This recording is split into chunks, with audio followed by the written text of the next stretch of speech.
muy limpita para venir de una excavación. Ahora mismo no vienes de excavar, ¿no? Sí que vengo del cementerio, pero no he estado yo excavando en sí porque tenemos 4 arqueólogos contratados que son los que se encargan de la excavación y yo prácticamente la mayor parte del tiempo estoy en parte de gestión administrativa, claro, y de ir a buscar cositas. Pero te metes en faena. Me meto en faena. Bueno, antes de empezar con más Honduras, Asociación de Memoria Histórica, bastante polémica, ha sido durante bastante tiempo. Independientemente de que el motivo haya sido polémico o no, que igual es lo que tendremos que explicar hoy, pero que sí es cierto que cada vez que se remueven temas ligados a los muertos de uno o a los muertos de otro, duele. Y en un momento dado pues sale la víscera y demás. Lo que creo que nos podemos quitar ya de encima, en este caso además que lo estuvimos hablando antes de encender las cámaras, es de donde sale la pasta, que es lo que a todo el mundo le duele una barbaridad, y en vuestro caso, ¿cómo financiáis? Me alegro de que me lo preguntes. me alegro que me haga esa pregunta. A ver, la Asociación de Memoria Histórica es una asociación sin ánimo de lucro. Por lo tanto, no puede obtener beneficios, ni la propia asociación, ni los que formamos la Junta Directiva, que en este caso yo también formo parte, lógicamente, de la Junta Directiva. El dinero, la pasta, como dices, se consigue de subvenciones públicas, pero las subvenciones son para realizar proyectos. Subvenciones finalistas. Exactamente. Que me tienes que argumentar para lo que le has dedicado. Exactamente. Y esos proyectos, la cantidad que tenemos ahora es irrisoria. El proyecto cuesta, el total es 15.000 euros, de lo que nosotros solicitamos a la presidencia, al Ministerio de Presidencia, 14.000 y los otros 1.000 los ponemos nosotros. O sea, que no vosotros solo... te refieres los que forméis la estructura de la asociación local, ¿que sois cuántos? 5 personas. Hostia, pues 1.000 euros entre 5 cabe a caro, ¿eh? Tenéis una cota alta. Nosotros, bueno, no luego, tenéis estructura como tal, entiendo. Exactamente, no tenemos estructura. Luego pues tenemos gente que nos apoya de otras maneras. Por ejemplo, pues estos 4 arqueólogos que tenemos contratados con el proyecto, de esos 14.000, 10.000 prácticamente o 10.000 y algo van a los contratos de esas 4 personas. Capítulo 1, que siempre es más caro. Exactamente, es caro por el salario bruto de esas personas. Y por ejemplo, pues tenemos una persona que nos cede la vivienda para que estas 4 personas se alojen allí. Pero cuando te digo estructura no tenéis gente trabajando habitualmente con vosotros, es decir, no hay, con lo cual sois un grupo de gente que os habéis organizado para un fin concreto. El fin concreto es localizar gente fallecida en la guerra civil, esa es la primera parte, lo que estáis planteando ahora mismo, y intentar sacarlo. Exactamente. Vale. Se llamen como se llamen y se los haya cargado quien se los haya cargado. Sí. Eso es importante. Eso es importante. Por ejemplo, en este proyecto. Siempre las 2 grandes patas son esas, ¿no? Que vivimos de esto, cosa que no, que ya he explicado que no. Y bueno, antes de nada, tú eres profe, sí. Has sido arqueóloga, sí. Eres historiadora y duermes poco, ¿no? Y duermo poco, demasiado poco. Vale. O sea que los miembros de la Junta, pues cada uno trae nuestro trabajo y esto, pues como cualquiera que tenga una asociación, por eso te he preguntado de la sabe estructura. Cómo funciona esto. En caso de que no haya estructura, no hay costes fijos como tal que mantener, lo único que pasta que pilléis para algo en concreto es dinero finalista, una subvención Exactamente, finalista. nosotros si no tenemos proyectos, no tenemos dinero, vamos, ahora cuando termine el proyecto nos quedamos a cero y pues si sale otra fase del proyecto pues solicitaremos otra subvención y pues haremos otro proyecto, pero que no tenemos personal contratado como para mantener la estructura de la asociación. Y bueno, respecto a lo de los 2 bandos, ¿no? Nosotros estamos buscando fosas de la guerra civil. Fin, no le ponemos etiqueta a la fosa que estamos buscando. ¿Qué pasa? Lo que siempre nos dicen, esto por probabilidad y estadística es mucho más probable que nos salgan muertos republicanos. Había más muertos de un lado que de otro. Exactamente. Entonces, lo que suele pasar es que suelen salir republicanos, porque por estadística pura, porque los sublevados fueron el mes de julio y los republicanos fueron el mes de agosto masivamente y luego hasta bien entrados los años 40, o sea que estamos hablando de años de fusilamiento. Por estadística pura te van a salir probablemente republicanos. Luego también hay que tener en cuenta que muchos de los sublevados fueron exhumados durante el régimen franquista y se les fueron recuperados a sus familiares. No todos. ¿Qué pasa? Que si nosotros estamos ayudando a todos los que busquen un fallecido o un represaliado en la guerra civil, independientemente de quién sea. Lo digo claro, lo digo abiertamente. y lo han hecho, es decir, se han puesto mucha gente en contacto con vosotros, independientemente de los que a priori se habrán puesto en contacto en un principio, o gente que conozcas y que saben quién eres y demás, pero gente que no conoce absolutamente de nada, al estar expuesta en redes, que es lo bueno y lo malo que tiene. Lo malo es que te pegan palos por todos lados, y lo bueno es que de vez en cuando pues surge alguna oportunidad distinta de la que normalmente sueles tener. Gente que no conocías de nada. Sí, mucha gente. La verdad que yo, por ejemplo, a mí la memoria histórica yo no tengo ningún represaliado, no es algo que me toque personalmente. Entonces toda la gente que se pone en contacto conmigo, yo normalmente, bueno, todos prácticamente, yo no los conozco. Y ahora, por ejemplo, que estamos recogiendo muestras de ADN en el cementerio, pues sí que viene gente que no había contactado antes por correo y ahora se ha acercado, o lo vio, por ejemplo, en redes estos últimos días y no ha contactado y se ha pasado por allí. Eso te voy a preguntar, el modus operandi, ¿cómo es? Aparte de la excavación y demás, que ahora me cuentas, pero en sí, a la hora de empezar a trabajar con esto, primero entiendo que te documentas para ver dónde podía haber, dónde no podía haber fosas, porque calculo que no te vas a poner a cavar en mitad de la nada. Y luego a partir de ahí, cómo consigues muestras de ADN altruistas que hace la gente. Yo creo que tenía alguien allí, voy a darte la muestra de ADN para que tú me la lleves donde sea, ¿o cómo va? Exactamente, mira, primero, como cualquier investigación, archivo. Claro. Buscar en archivos, pues aquí pues en el archivo local, en urbanismo, SODEPO, en el archivo militar de Sevilla. ¿Qué pasa? Que en Puente Genil no hay nada. Archivísticamente vale. Es muy complicado encontrar documentación. Los planos que tenemos del cementerio ya son el primero que tenemos, el más antiguo, de los años 60, la foto la que tenemos es la del vuelo americano, que es del 56, en fin. ¿Quieres esa foto? Te lo pasaré. Ahí pues no sé, no podemos, sabemos que existe fosa porque tenemos constancia de que hay fallecidos en la fosa, fusilados, pero no sabemos dónde está la fosa.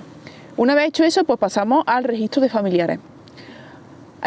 Durante el año pasado y el anterior, antes en la prepandemia, cuando la vida era prepandémica, antes de que el mundo cambiase. Exactamente, recogimos testimonios de familiares. Y a estos familiares, muchos nos situaban más o menos donde creían que estaba la fosa. Ahí también hay un problema, que el cementerio ha cambiado, la estructura del cementerio ha cambiado muchísimo. Donde ahora hay nichos, antes no había. Entonces, pues, en la memoria no es objetiva, entonces no te saben decir exactamente tampoco dónde está. Te puedo enseñar aquí, pero bueno. ¿La entrada ha cambiado de sitio también o no? La entrada también está cambiada de sitio. Quizá puede ser lo que más te... Claro, la entrada está cambiada de sitio, los nichos no estaban construidos. Tú ves la foto aérea del vuelo americano y no hay nichos, hay muy poquitas filas de nichos. Entonces, claro, si eso era más de 20 años después, es brutal. Incluso habrá gente que se fusilasen fuera del cementerio, es decir, en la pared de turno, más que... Aunque calculo que por operatividad, aunque son frivolizar un poco, pero es una manera muy fácil de entendernos, por operatividad tú no vas a fusilar a nadie lejos de donde te tienes que... A no ser que te pille por allí, ¿o sí? Sí que hay fusilamientos lejos, porque tenemos testimonios que nos cuentan que por la Cuesta Molino pasaron los camiones con cadáveres. ¿Por qué? O sea, porque lo normal es matar a alguien donde lo vas a enterrar si no tiene interés en hacer nada con él. Eso ya fue después de agosto del 36, cuando ya esto se situó como zona sublevada, pues ya los que querían fusilar iban expresamente a sus casas, hacían las sacas, ¿no?, de sus casas y los llevaban a las tapias del cementerio. Normalmente se fusilaba por fuera del cementerio, porque el cementerio es Camposanto, entonces se fusilaba afuera.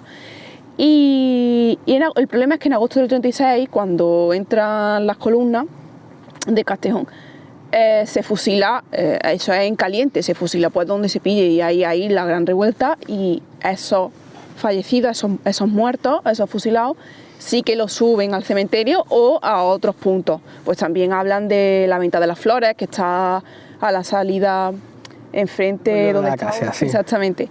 Por esa zona, ahí se sabe que también hubo probablemente una fosa común. Sí, ¿qué pasa? Ahí sí que es mucho más complicado. Ahí no se puede, porque básicamente eso está todo construido, ahí no vamos a... Sí.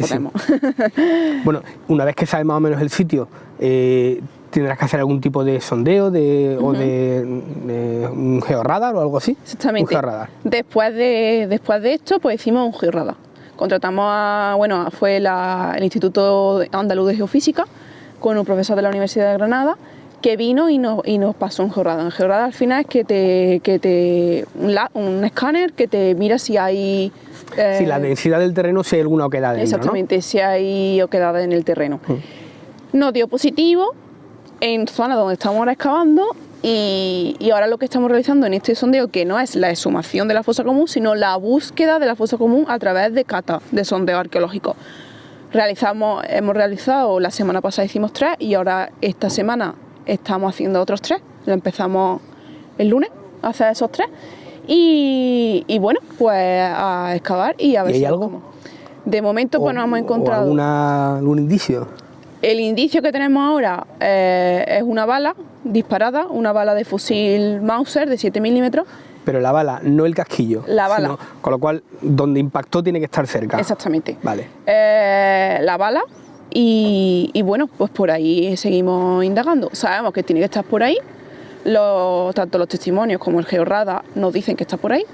Pero el problema de las catas es que tú puedes hacer la cata aquí Sí, ya. y que la fosa esté 2 metros más para Y allá. que puedes atinar en una esquinita y diciendo, ¡ay, por 2 milímetros! Pero si atinamos la esquinita, por lo menos ya tenemos la esquinita. El problema es que esté 30 centímetros más para allá la esquinita. Ya, entiendo. Me dices que se han hecho catas, ¿cuántas en total? De momento 6. 6 catas. Bueno, Vale. son 3 con ampliación, pero bueno.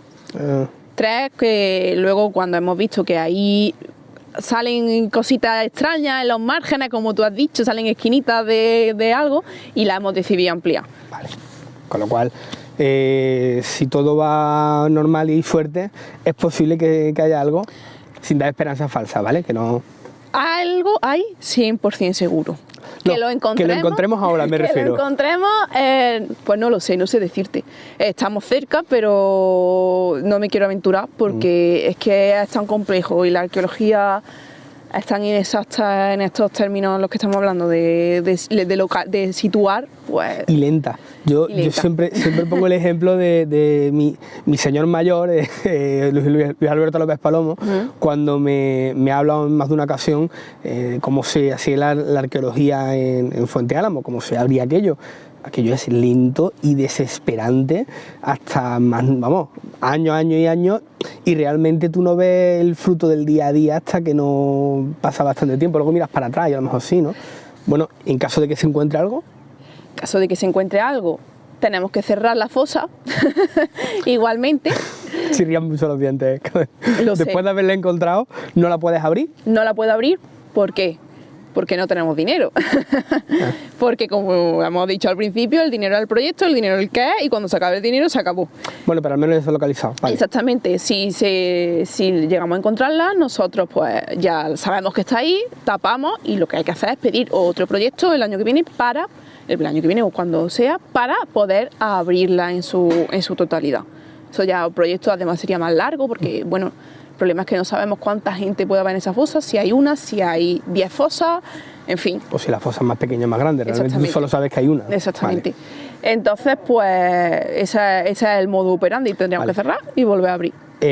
Sigamos avanzando en el tiempo. Se encuentra algo, se consigue pasta, todo es maravilloso y conseguimos sacar restos, porque calculo que no será fácil distinguir, en el hipotético caso en el que os encontréis un montón de cadáveres. Esto es muy feo decirlo, pero entiendo que hay que decirlo. Restos óseos. Sí, vale, sí.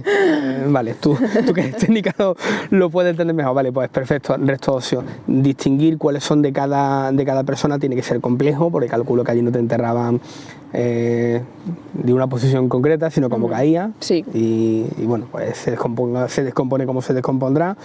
No sé si normalmente se solía echar algún tipo de producto, como se habla en su momento de cal viva y demás, o no. Depende. A veces que sí te encuentras con cal viva y otras veces que no. ¿Eso dificulta el trabajo luego de identificación?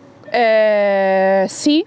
Bueno, realmente no afecta tantísimo. Y luego también afecta mucho, por ejemplo, la acidez que tenga el terreno, vale. El tipo de... Porque eso va a depender si se descomponga de un modo u otro. De un modo u otro, exactamente. Entonces, eso lo que te dejaríais luego con los análisis, los bancos de ADN que la gente ha donado, o creen que tiene algún tipo de... La gente cree que tiene algún tipo de parentesco con alguien que esté allí o que crean que pueda estar allí. Exactamente. Y y lo comparáis con ellos, y en función a eso se le entrega los restos de esa persona a su familiar, ¿no? Claro, nosotros estamos tomando ahora también, como te he dicho, las muestras de ADN, que son simplemente muestras de saliva.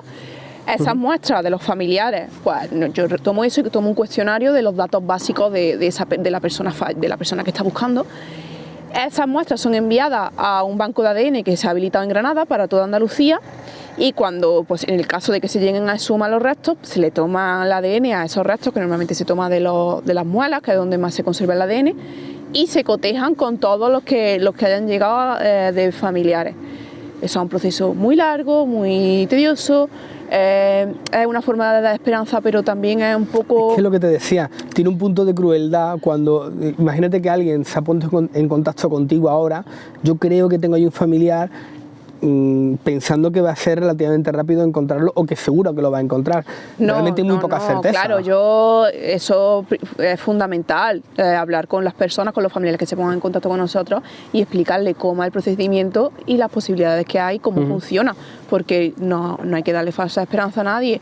De todas maneras, ellos están súper habituados, llevan en esta lucha muchísimos más años que yo.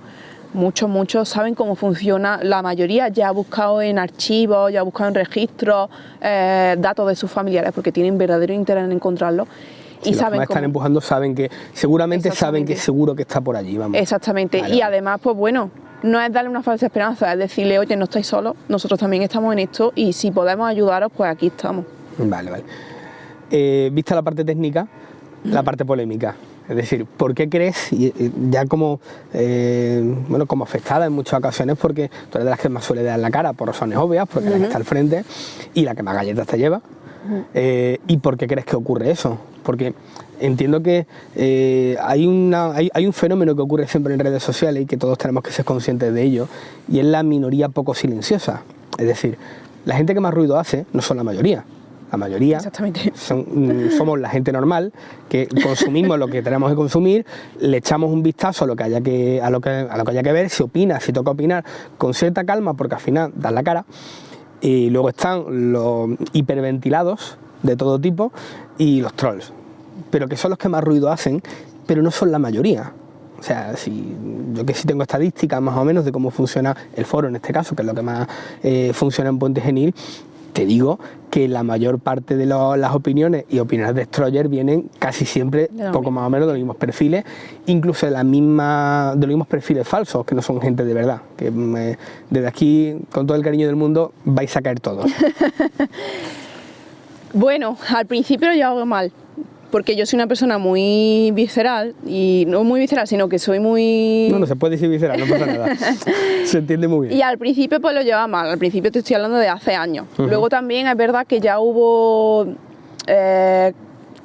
cositas más serias de hablar por privado, de plantearme poner denuncias y tal, y dije, bueno, esto no puede seguir así, yo tengo que hacer aquí reflexión y tengo que saber que esta gente, primero que no tiene razón. O sea, no son fieles a la verdad. O sea, no puedes negar la realidad. Cuando tú niegas la realidad, cuando se está negando la realidad en este caso de que hubo un golpe de Estado, nos guste más, nos guste menos, en fin, la realidad es esa, y que luego hubo una dictadura y que hay cientos desaparecidos, esa es la realidad. Y ahí no hay nada con lo que... Cuando alguien te niega eso, es como cuando te niegan el Holocausto, ¿no? Pues ahí no hay nada que discutir. O sea, esa gente pues, pierde toda credibilidad. Entonces yo he decidido con esa gente, pues no hay que hablar. Sinceramente, no hay que prestarles más atención. Entonces yo ya pues no contesto. Cuando me atacan con el tema de que pues eso, que nos financiamos con esto, que vivimos de esto, que esto es un chiringuito. Exactamente. Tampoco contesto. ¿Por qué? Porque esa gente, da igual que se lo explique, no lo quiere entender. El otro día pues se lo expliqué a uno y le dije, pues mira, las cuentas son estas, bla, bla, bla, bla. Estoy allí y digo, ¿qué estoy haciendo yo perdiendo el tiempo explicándole a este señor que no le interesa esto? Y cuando se lo explicó todo me dijo, lo dudo que eso sea así. Es como, bueno, pues ¿qué quieres que te diga? Es público, ¿eh? O sea, las subvenciones son públicas, están en internet, las pueden buscar el dinero. No, sí. O sea, pero también es cierto que dependiendo de las ideas preestablecidas que tenemos todos en un momento determinado, con lo de los chiringuitos yo suelo decir siempre lo mismo, que existen, que hay unas hartas, claro, pero hay que saber discernir quién es un chiringuito y te callas automáticamente, que empiezas a meterle boca porque sabes perfectamente que no puede seguir defendiéndose. Exactamente. Y quien no. independientemente de que te pueda gustar más o menos el fin de esa subvención. Hay unas hartas de subvenciones que a mí no me hacen ni puñetera gracia, otras que sí, y me tengo que aguantar porque, bueno, vivimos en una democracia. Sí, vivimos en un sitio donde hay mucha gente con mucho gusto muy variado. Perfecto. Con lo cual por ahí. Entonces yo esos dos perfiles no los suelo contestar. Luego la gente que insulta y que directamente eso, está atacando, eso es una labor democrática, ¿no? Lo están atacando, tampoco les contesto. Los que ya me atacan con datos históricos de dudosa verabilidad. ¿A qué te refieres con eso? Pues que sueltan datos que no están constatados en ningún sitio o que bueno, que los sacan, pues no sé de dónde los sacan, pues eso, que no están contestados. Pues eso, yo sí, si hay perfiles que claramente son troll, que claramente son perfiles que atacan los valores democráticos básicos, directamente no contesto porque no merece la pena cuando tú estás faltando a la realidad. La respuesta es que sí que veo que tienen cierto sentido, independientemente de que alguien se ponga a soltar bilis, no en tu caso, sino en el caso de todo el mundo, pierdes toda la credibilidad, pero sí entiendo que todo el mundo ha tenido muertos en un sitio u otro y a todo el mundo le pican, y cuando hablamos de esa época, creo que fue una época de mierda, que al que le tocó vivir no creo que nadie viviera cómodo, que donde estamos nosotros nadie tiene una gran capacidad de decisión, es decir, éramos de un modo u otro todos nuestros antepasados, no nosotros naturalmente, víctimas de un sitio u otro, porque a fin de cuentas nadie eligió estar aquí, en muchas ocasiones tampoco se eligió bando. Recuerdo cuando me tocó hacer en el proyecto las plaquitas de los códigos QR, sí. Recuerdo el de Adriana Morales. Me acuerdo que hice el texto, y buceé en el texto de esta mujer. Hostia, una tía impresionante, que para mi gusto por lo menos era para tomarla como ejemplo de algo muy difícil en su época, que era uno, que se tomara en serio una tía en esa época, que era prácticamente imposible. Otro, que tuvieras éxito en el mundo de los negocios, aunque fuese una pequeña escala. Montó un pequeño Corte Inglés que me hizo mucha gracia, una tienda de un montón de cositas, más luego una fábrica, y que se la cargaron en esa época porque le tocó, y porque le tocó como a muchísima gente. Por eso te digo que entiendo que la queja que te suelen poner, y que esa queja sí es algo que hay que intentar ver cómo se puede solventar, es precisamente eso.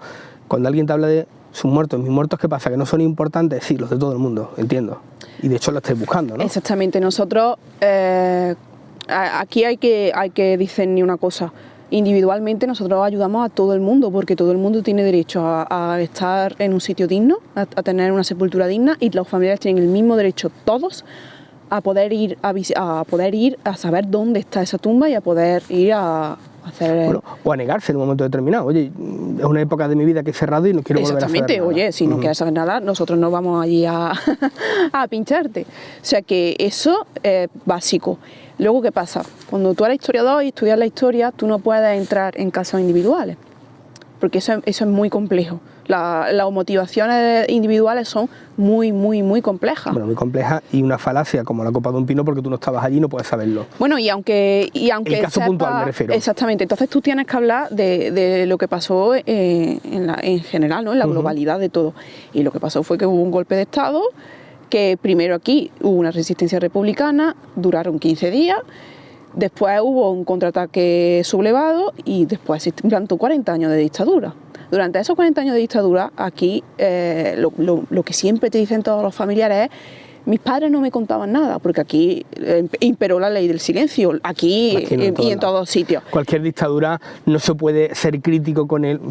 Supongo que los últimos años, como en casi todas las dictaduras también igual sí, pero cuando el dictador está potente, ni en broma te atreves a hablar porque te van a pegar flojo y fuerte, o te van a hacer otra cosa peor. Esa gente fue represaliada durante muchos años. Cuando llegó la transición, en lugar, ese es el gran problema que tenemos en España, cuando llegó la transición, en lugar de reparar a esas víctimas, lo que se hizo fue correr un tupido velo: aquí no ha pasado nada, todos somos hermanos y ya está. Y eso no funciona, porque al final no se cierra la herida. ¿Si sientes que se hizo eso?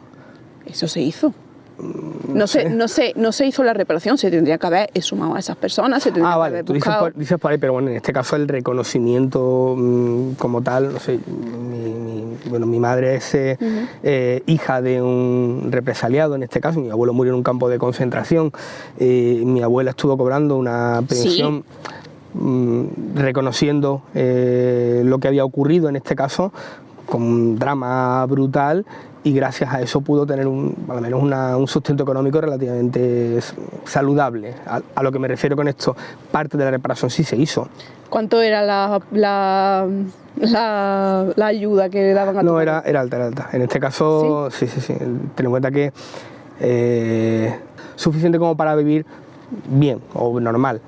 No te digo bien de comprarse chalet, pero para vivir bien una persona que además tenía una minusvalía, con lo cual costaba valerse por sí misma y demás. Pero te digo la desideologización de eso, de lo que tú quieres conseguir. O sea, tú también eres cinéfila y te pongo el ejemplo de una frase que además lo digo muy a menudo de la película del Puente de los Espías, del espía polaco en este caso, que repite constantemente cuando le dicen: tío, no te pones nervioso, no te agobias, ¿no? ¿Serviría? Pues ser práctico. Quizá por ahí es por donde creo que pueden estar los mayores problemas, los mayores críticos, en dejarte de la segunda derivada, que es saber, una vez que ya hemos encontrado a la persona, identificarla, de quién venía, por qué se lo cargaron, que nunca es por algo bonito, y a partir de ahí, en esa segunda derivada, nos entramos a pelearnos de lo que toque, o quien quiera que se pelee de lo que toque. Pero lo que estáis haciendo vosotros es que no tiene ninguna discusión posible. Nosotros no, de todas maneras nosotros estamos haciendo un trabajo muy técnico. Por eso te lo digo. O sea, aquí no entramos, aquí yo no estoy, a mí cualquier familia que me venga, yo la voy a atender de la misma manera. Primero porque es que estamos hablando de derechos humanos. No estamos, la parte ideológica ya la veremos después. Tú sabrás, pues ya entramos, por ejemplo, en los casos individuales. No hablamos de la historia global, sino pues mi familiar era del bando sublevado por tal. Oye, a lo mejor era del bando sublevado, convencido del bando sublevado. ¿Y qué pasa? Y por eso merece menos respeto tu familia. O ni siquiera convencido. Uy, casi. O ni siquiera convencido, pero aunque lo fuera. En esta calle es que me tocó. Exactamente, pero aunque lo fuera convencido, oye, tú como nieto, bisnieto de ese familiar, mereces menos respeto, no. No, o sea, no, esto hay que dejarlo muy claro.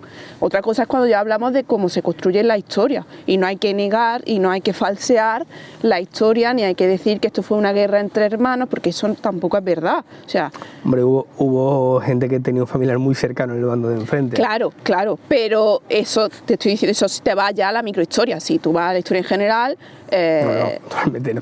Pero a los niveles en los que nos movemos nosotros, por eso te decía que hablamos de historias distintas, a los niveles en los que nos movemos nosotros, y el que se siente ofendido, con razón, en este caso, si es alguien que tiene una historia particular. Esa historia particular es perfectamente respetable y ahí no podemos entrar, porque además se habla desde las tripas. Y nada sale bueno cuando habla desde las tripas. Y fíjate que creo que no se tiene que sentir ofendido con razón, porque que una persona busque a su familiar fallecido, ¿a ti en qué te afecta? O sea, yo cuando, por ejemplo... Pero las ofensas son muy personales, cada uno se ofende por lo que de la real gana. Por eso te decía que tiene su razón personal, me refiero, porque es algo, como te decía, saliendo de la víscera. Y a mí me duele que se toque este tema, lo siento un montón, pero se va a seguir tocando, por ejemplo. Claro, pues se va a seguir tocando porque hay familiares que están buscando a su... Porque es el derecho de mucha gente. Exactamente, yo, por ejemplo, en la polémica que se crean está en el foro del Solo Puente Genil, la semana pasada, y muchos trolls y muchos haters pues pusieron comentarios nada apropiados, no solo por mí, porque a mí me da igual, pero para los familiares de esas víctimas. A mí me llamaron familiares y me dijeron: oye, ¿esto qué? Porque se sienten ofendidas, es como, joder, han estado una dictadura en silencio, totalmente silenciados. Había una transición en que, bueno, lo han compensado, pero... Vale, que sí. De aquella manera. Cada uno entiende que la conversación sea adecuada. Y ahora tienes que seguir callado, no puedes seguir buscar a tus familiares, no puedes reivindicar, oye, que aquí estamos, que existimos y que queremos a nuestros familiares. No me parece... Pero yo ahí no veo ningún silencio obligado por parte de nadie. Otra cosa es que alguien se queje. Exactamente, pero ellos... Claro, pero ese es el problema, que ellos se quejan, crean esta polémica que no... Sí, pero lo que te decía, es más artificial que otra cosa. Normalmente son, es lo que te digo, es una minoría poco silenciosa. Sí. Y aparte de esto, que entiendo que es vuestra actividad principal y lo que ahora mismo está de candente actualidad, ¿qué más dedicáis? Pues mira, justo antes de verano realizamos el proyecto Stolperstein, que no sé cómo se pronuncia porque es en alemán. Ah, lo que te iba a decir. Tiene un alemán maravilloso. Claro, ese día no fui a clase. No, el alemán no lo controlo. Ese proyecto consiste en recuperar los datos de las personas que fueron asesinadas en los campos de concentración nazi, los pontaneses que fueron asesinados en campos de concentración nazi. Y le hemos colocado una placa que hay en toda Europa, que se hace dentro de este proyecto, como he dicho, que son unas placas así, como un pequeño adoquín, que se colocan en el suelo delante de las casas de donde vivían las personas que fallecieron. Sí, vi la noticia. Exactamente. Sabemos dónde vivían, porque los nazis tenían la consideración de cuando los gaseaban o los fusilaban, enviarle una carta, una notificación de fallecimiento al último domicilio que tenían registrado.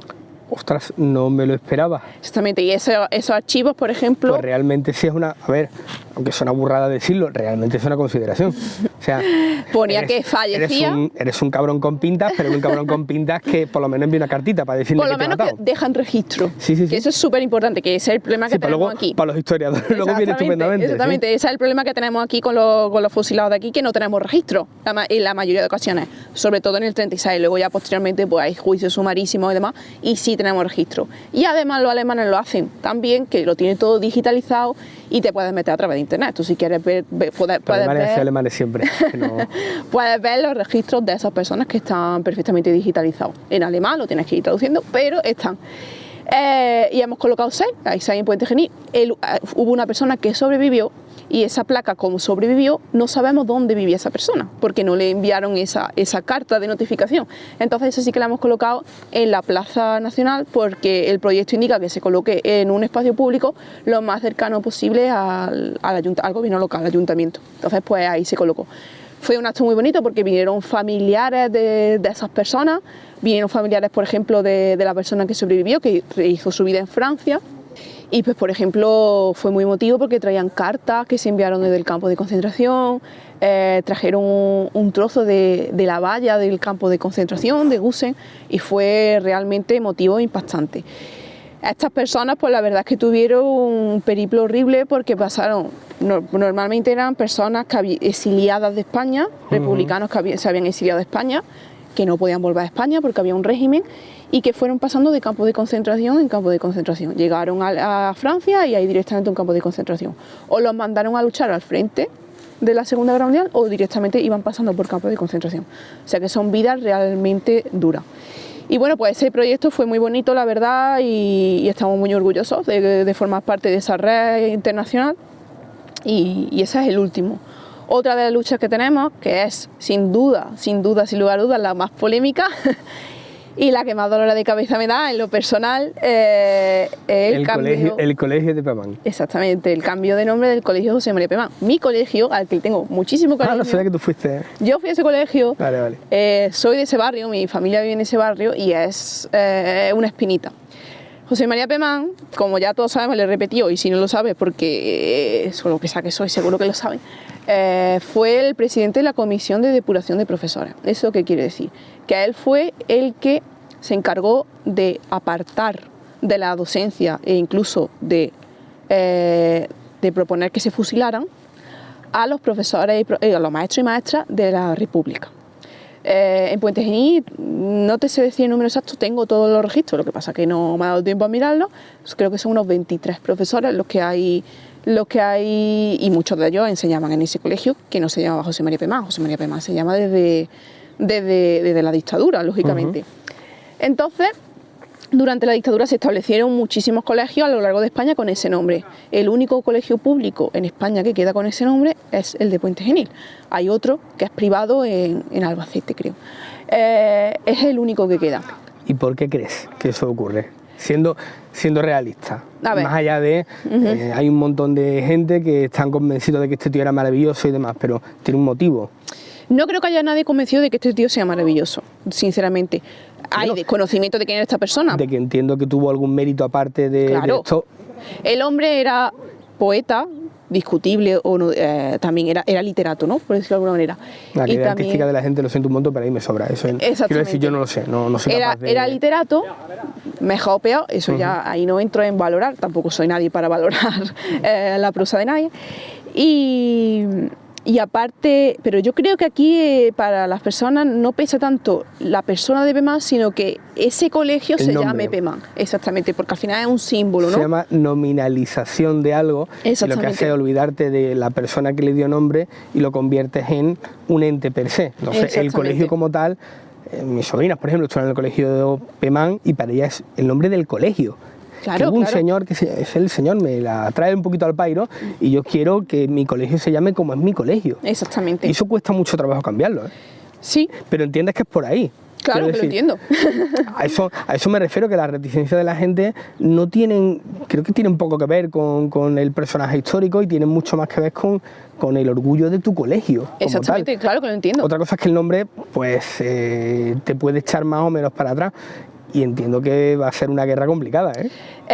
No debería serlo, porque al final está incumpliendo una ley. Sí, pero te vuelvo a insistir, entiendes por lo que es. Lo entiendo perfectamente. Y entiendes que ahí volvemos otra vez a tocar a la víscera de todo el mundo diciendo, es que es mi colegio, coño, que me va a cambiar el nombre de mi colegio. También es el mío. Bueno, sí, pero... Sí. Incluso tú, supongo que a raíz de empezar a estudiar y demás, entiendo que sí que lo tendrías claro, pero para ti cuando eras cría, claro. Pues, cuando eras cría era tu colegio y tu colegio a muerte. O sea, tu colegio, vamos, eso era... Claro, porque primero que en esas edades pues no se conoce la historia de España, o sea, no en primaria. Después ya cuando lo estudié en el instituto quizás se debería... Al final PEMAN es una figura entre muchas, ¿no? No se debería incidir. Yo no me enteré hasta que empecé a indagar y hasta que entré en la universidad, estudié historia y demás. Automáticamente ya lo relacionas. Le cambias el color, le pones un prisma distinto a ese color y ya no es el nombre del colegio, es el nombre del señor. Claro, porque al final el señor es el que es y el señor hizo lo que hizo. Y ahí no hay tu tía. Eso es la historia en la que no la podemos cambiar. Primero que está incumpliendo una ley, pero yo no creo que haya que cambiar las cosas simplemente porque lo dice la ley, sino porque creo que hay razones de peso para que se le cambie el nombre al colegio, y creo que hay razones porque hubo profesores que fueron apartados de la enseñanza en ese mismo colegio porque él lo dijo. Se ha cambiado en toda España. El proceso de cambio de nombre de un colegio es muy sencillo, lo tiene que decidir la Junta Escolar. En Ramiro de Maeztu, Ramiro Maeztu se cambió hace 2 años. Hace 2 o 3 años, sí, no sé, porque a mí la pandemia me descoloca. Un hueco, tenemos un hueco, todos tenemos un hueco en esa época, que a lo que me refiero, se cambió prácticamente de un día para otro, independientemente de que hubo mucha gente que también lo pasé en un colegio con, quizá donde se ha hecho menos activismo por el nombre del colegio como tal. Exactamente. Nunca he entendido el por qué, porque también es un colegio con una pila de años. Sí, no lo sé, supongo que por la idiosincrasia del barrio o no lo sé. Pero sí, se cambió y el cambio es tan sencillo como que la Junta Directiva decida que se cambie el nombre, se propone a la Junta y se cambia, no tiene más. Por ejemplo, otro caso que no tiene que ver con la memoria histórica es el Infanta Elena y Cristina. El Instituto Infanta Elena y Cristina ahora es el IES Fuente Álamo. Se cambió porque se decidió que se quería cambiar por las razones que la Junta Directiva considerara que se tenía que cambiar, la Junta Escolar, perdón, y se cambió. Y ya está, eso no tiene más trascendencia. Con lo cual, si cambia la Junta Escolar de manos, en este caso, ¿crees que se cambiará? No lo sé, no, porque aquí están entrando en motivos quizás personales de la Junta que directamente no lo plantean. Ellos o él dicen que prefieren que los obliguen. Claro, el problema es que la Junta de Andalucía ahora mismo no los va a obligar porque sabemos en manos de quién están. Nosotros la hemos solicitado a la Junta la Junta... Pero no es lo que llegue, quiero decir, sería muy incómodo que te obliguen a algo cuando tú me estás diciendo que es algo que debe ser voluntario. Sí, pero pues esa es la raíz de la cuestión, en eso estamos. Nosotros solo se lo solicitamos al colegio, al recibir la negativa se lo solicitamos a la Junta de Andalucía y la Junta de Andalucía lo que nos dijo es que eso depende del colegio. Por eso te digo, o sea, es un poco la pescadilla. Pero eso me refiero, que sea voluntario y ahora mismo no hay voluntad de hacerlo. Si se sigue haciendo presión ya habrá voluntad y si no hay voluntad no se cambia, ¿no? Sí. Que entiendo que es por dónde va a ir. Exactamente, sí. Que es algo que te puede acoger a esa ley o no. También entiendo que no sé si se puede discutir eso o no, o si toca meterse en tribunales a litigar con ello o no, o es una parida, pero si el reconocimiento a este tipo viene por su militancia en el bando franquista o lo que tuviera que hacer con el bando franquista o sus cualidades artísticas. Indudablemente el nombre del colegio es por su implicación en el bando franquista, indudable. Pero ¿quién hace esa valoración? No lo sé. No, la valoración se supone que la tiene que hacer la Junta de Andalucía. A eso me refiero. Junta de Andalucía... Pero que tiene que haber una valoración en cuanto a que al criterio. Te pongo el caso que sé que aquí en Puente Genil no se ha hecho, pero sí en otros sitios, al ingeniero Juan de la Sierva, que es un tío al que yo siempre he admirado un montón, y que aquí no se ha movido nada, sé que no se ha movido nada por cambiar el nombre al instituto, pero que se entiende que si tuvo algún tipo de vinculación con el régimen era susceptible de solicitar ese cambio, cuando creo que es un tipo que tuvo muchísimos méritos más allá de haber estado, a eso me refería.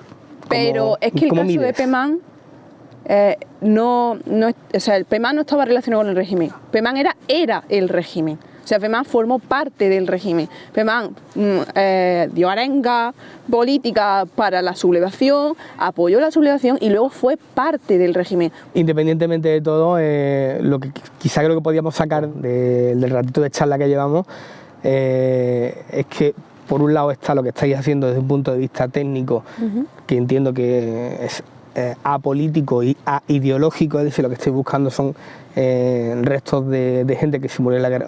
Perdón, que se murió no, que lo mataron en la guerra civil, lo matase quien lo matase, y que os da igual quien lo matase, porque lo que estáis buscando son restos para entregárselo a sus familias, las familias que quieran recogerlos bien, y los que no, pues se guardarán en algún, no sé si... Se tiene que habilitar un espacio municipal para... Pues eso. Y a partir de ahí, bueno, pues la segunda derivada, como estábamos diciendo, de intentar ver desde un punto de vista político qué ocurrió, qué no ocurrió, y seguir buscando en la historia. Exactamente. Pero que una cosa no contamine la otra, que quizás es por donde creo que va toda la polémica, porque todo el mundo se queda con la segunda parte y no con lo primero, que es conseguir técnicamente sacar a todos los muertos de donde estuvieran y no deben de estar. Exactamente. Sobre todo porque las asociaciones de memoria, está claro, yo considero que todo en esta vida es política. Y las asociaciones de memoria están formadas, están constituidas por personas con una ideología política bastante clara, ¿no? Eso es impepinable, eso es así. Entonces, de ahí viene la derivada, pero también hay que acercarse a las asociaciones, conocerlas, saber lo que se trabaja, conocer lo que decimos y a partir de ahí ya juzgar. Evidentemente nosotros defendemos que hay que estudiar la historia tal y como ocurrió. Tenemos la suerte que nuestra asociación está formada sobre todo por historiadores, arqueólogos, antropólogos, etc. Y trabajamos de una forma metodológicamente como se trabaja en la historia y en la arqueología. Entonces, nosotros consideramos que hay que trabajar la historia que hay que contarla como ocurrió y ya está. Por otro lado está esto que dice de buscar a los familiares para entregárselo, buscar a las víctimas para entregárselo a sus familiares, que eso lo vamos a hacer independientemente, sin juzgar. Que son dos labores muy distintas y quizá, Cristina, nos podemos tirar hablando unas hartas de rato, pero vamos a cortar, que si no esto va a ser más larga leche, que perfecto. Muchas gracias. La labor que hacéis, esa parte de la que estamos hablando, creo que nadie puede estar en contra realmente de lo que se está haciendo. Con la otra nos podemos poner a discutir todo lo que tú quieras, pero que lo que estáis haciendo creo que es bastante útil. Esa parte al menos creo que es bastante útil para todo el mundo. Y lo otro es útil para menos gente, pero sigue siendo útil para mucha gente, y entiendo que la labor que hacéis tiene que venir también mucho desde las tripas, como estábamos hablando también antes. Muchas gracias. Sí, yo creo que tanto una labor como la otra es útil para todo el mundo, porque conocer la historia es útil para todo el mundo. Yo me refería a la carga ideológica. Sí, bueno, la carga ideológica es la que cada uno le quiera echar, pero la historia, no, para bien o para mal, es la que es, y no tenemos que hacer ese revisionismo histórico. Así que muchas gracias por haberme invitado y nos vemos la próxima. Venga, pues chica, encantado. ¡Hala! ¡Qué rata!